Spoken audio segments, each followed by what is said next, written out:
Yo, still bills, what's the deal, man? Heading to work, drag out early on this rainy Wednesday morning, man. But peep game, man. We got to talk about this, man. One thing that niggas do, and I'm a culprit of this myself, so I damn sure can't speak out of turn like I'm above the rest. But we tend to gas shit after we tend to gas shit after the immediate aftermath of a situation, whatever, man. I remember when Slaughterhouse first came out, I was like, oh man, they about to be better than Wu-Tang, just because I was just so hyped that they came out in an era where lyricism took a complete backseat to bullshit. This is past the snap music shit. This is when the techno shit was coming to play, was heavy, and it didn't you didn't have to be successful in hip hop to be you didn't have to be dope in hip hop to find success. And you just really seen the bar completely plummet and the standard completely plummet. Because niggas found a way to make money and be successful without actually having to perfect their craft, which was being a dope rapper. So I jumped out the window because it was a breath of fresh air, and then they ended up falling way off. And I had to cut, yeah, man, I was burnt the fuck out for saying that shit, man. So, yeah, I tend to jump out the window as well. So, I'm myself not excluded from what I'm talking about. But,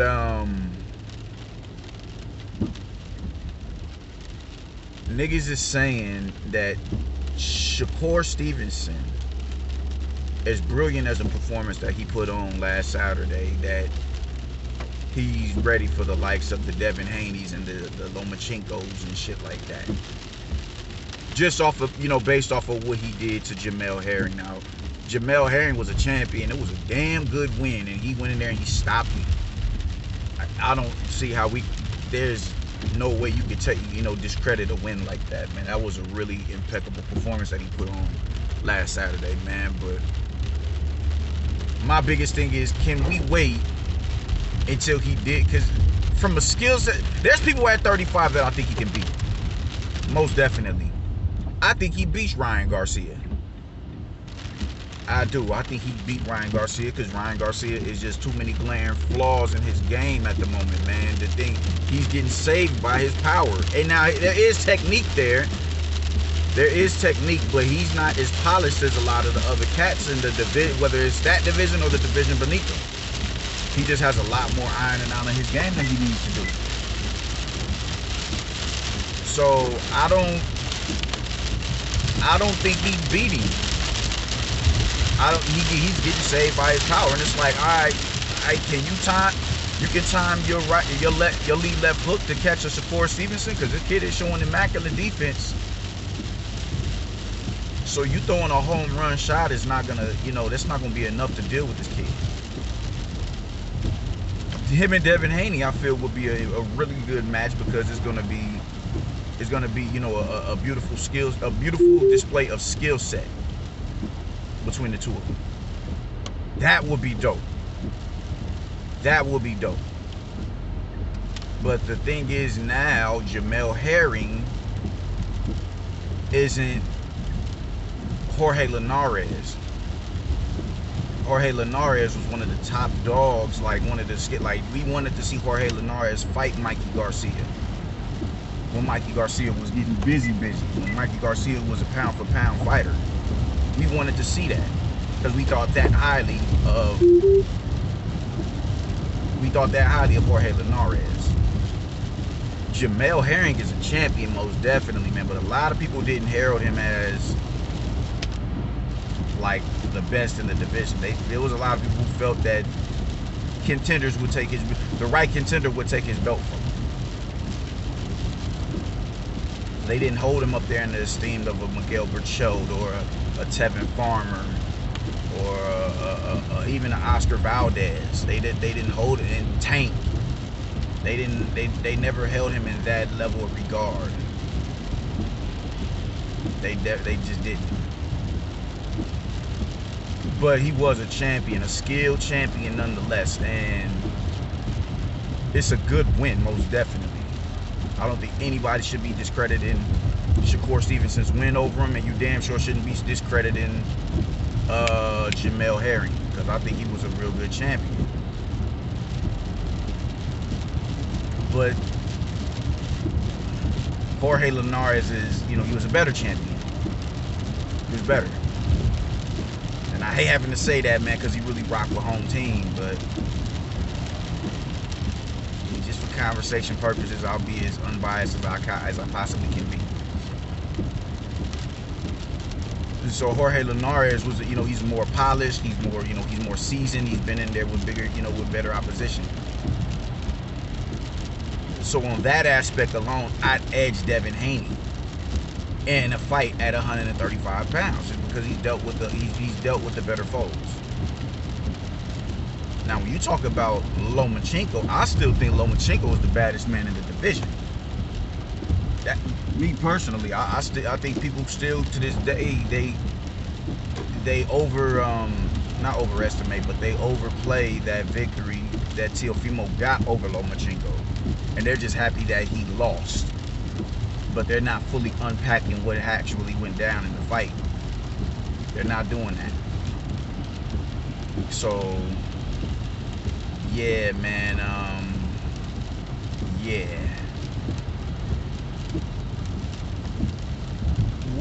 Like Shakur Stevenson, as brilliant as a defensive fighter that he is, I don't like, how do y'all figure that he'd be able to deal with the likes of a Lomachenko,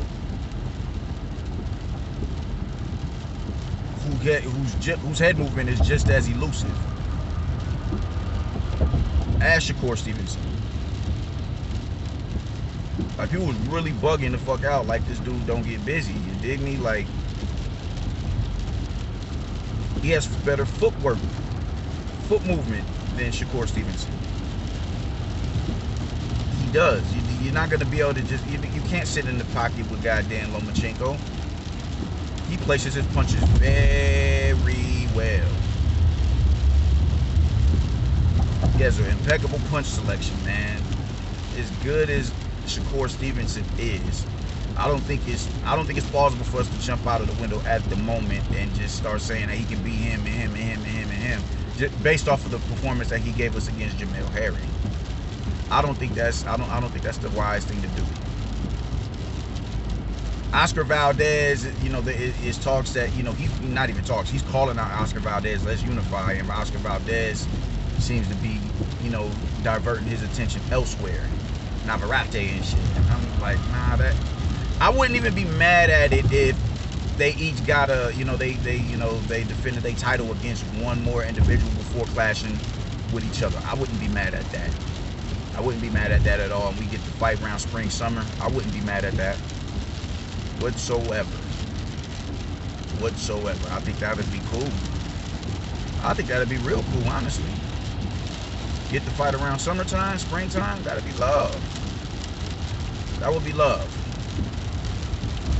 But I'm just like, let's see him against the top in the division that he's in. Let's see him against Chris Colbert. Let's see him against Tevin Farmer.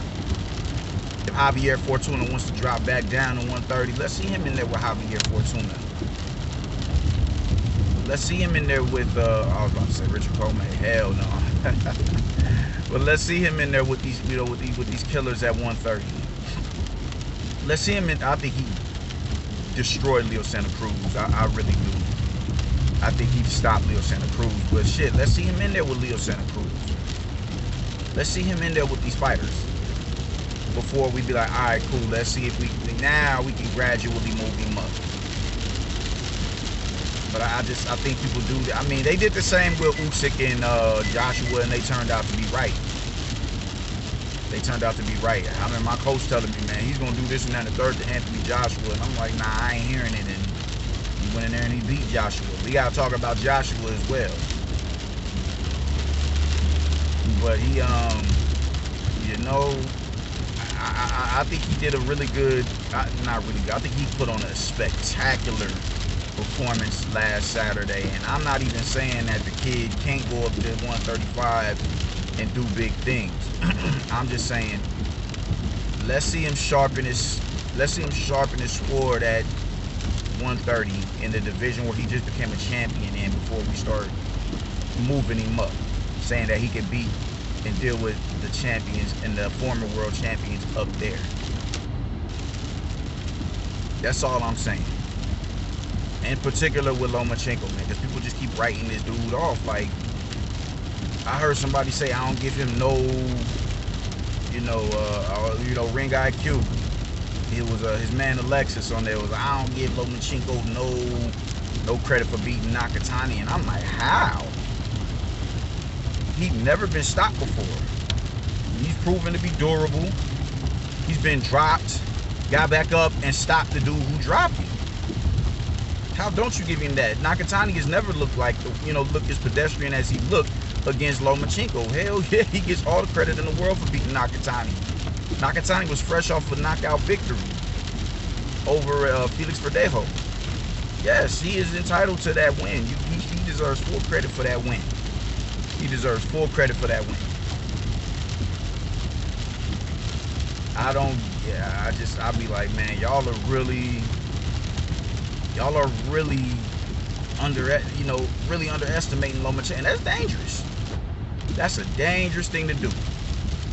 Because that dude is still, I still think he beats everybody in the division. I still do. People keep talking about he's 33. Holla at me when he's 36 and 37. And you start to see signs of wear and tear on him. Because that's not what we saw against Teofimo Lopez. That's not what we saw. We did not see wear and tear against... No, we didn't see that. We saw a dude who stuck to the game plan too damn long. We saw a dude who said, man, let me sap as much energy out of this dude as I possibly can before I go on the offensive. And it didn't work. You started seeing Teofimo gas when Lomachenko said, all right, I just got to go on the offensive right now. That's when you see him put pressure, or that's when you see him, start to gas. When Lomachenko started stepping up his offensive output, that's when you see Teofimo start to gas, and that's when you saw that. Not beforehand. He didn't overexert himself on punch output. He just, all right, cool. You giving me this, I'm taking it. Nothing more. That's what you saw. You didn't see signs of wear and tear in that fight. And when Lomachenko started opening up, you really started to see, like I've explained it before. I'm not gonna keep going into it. The point is, you did not see signs of wear and tear on Lomachenko in that fight. And you damn sure ain't see, the way he looked against Nakatani was incredible. It was incredible. And that's at a dude who's a naturally 135 pounder. So let's not jump out the window with the Shakur Stevensons as of yet. Let's pump the brakes. Even though, like I said in a video before, Shakur Stevenson and Devin Haney are going to be the dudes who get by as they move up in the rankings off of skill set. It's going to be skill set that gets them dudes through. Oh, shit. It's going to be skill set that gets them through. Not punching power, not, one punch concussive knockout power. No.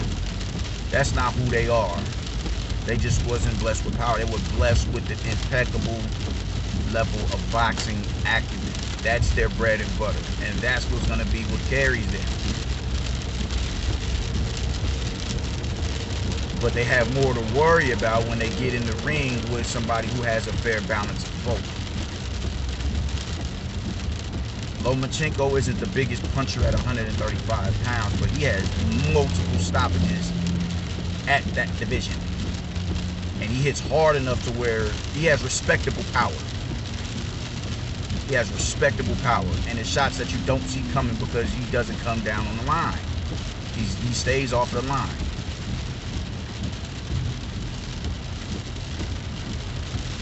that's how I'm feeling about it, man. I really wish we would stop doing that, and I need to stop doing that my damn self. But we gotta stop doing that, man. Don't gas these cats. Let them gradually work their way up. Let them gradually move up through the rankings. And we can go from there, man. So it's not. This isn't a video to denigrate Shakur Stevenson. And I'm not even saying that Shakur Stevenson can't go up there and win. I'm not saying that definitely. I feel that Lomachenko is still the baddest in the division. So it's a lot harder of a task, to achieve in the now. And I don't think that because of what he did against Jamel Herring, that's automatically putting him up there with the likes of a Lomachenko. Like them kids, that's a deep division. And that division, that's another thing, man. That division is really turning into the 147-pound division. That shit is corny. That shit is really getting lame, man. And it's like the only ones who really care about getting active at the moment is Devin Haney and Lomachenko. Devin Haney, it's a shame that mandatories are cool with fighting for interim straps against his mandatory instead of going and becoming a champion.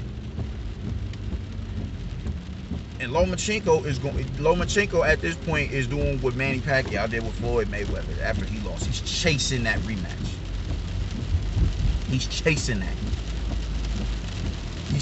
He's like, nah, I'm not letting you do that shit again. Ain't no way in hell. I need that back.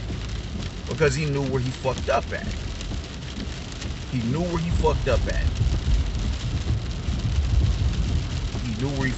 Now, granted, Manny Pacquiao didn't string together the rounds that Lomachenko did. Manny Pacquiao, clear as day, lost that fight. Lomachenko has an argument that fight was a draw. I had it a draw, personally. But just the dynamic is still the same. He's chasing that loss.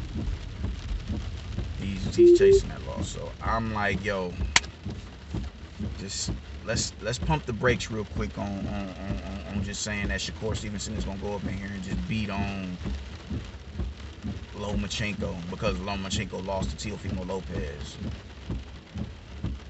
That's just so fucking, that's just blasphemous. I want to see Shakur Stevenson. I wouldn't be mad if he moved up and he did it. I wouldn't be mad at it. At all, but I think it would be ill-advised. Stay in your division and really sharpen your skill with quality opposition. Oscar Valdez, we can say what we want to say about him with the cheating, and popping dirty and everything. We can say what we want about him. Like, I didn't watch his last fight because of that. I didn't make a video about it, so the least I could have did is not watch it. And I still haven't watched it. I don't even think I've seen highlights. But I know they say he didn't look too good. So, and I might watch. I think I'll go back and watch that fight. Yeah, I think I will. But I'm not in no rush to do it. Because if you pop dirty, you shouldn't be rewarded for popping dirty. He didn't get stripped or anything. Did he get fined? I'm not too sure. But regardless of that, he's still a quality name at 130. And in my opinion, still has the knockout of the year. Going into that fight as the underdog, everybody thought, nah, he's gonna get in here and get his ass beat. And he went out there and he completely outclassed Burchell, who people felt was the boogeyman of that division. So for him to do that and win in the dramatic fashion that he won, and he's still a quality name in that division. So go in there and sharpen your tools with him.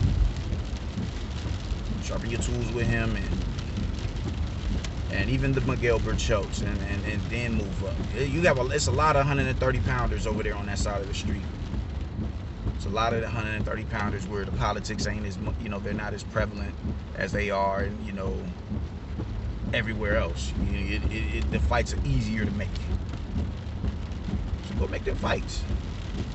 Go make them fights, and we see how you do and how you stack up against them dudes. And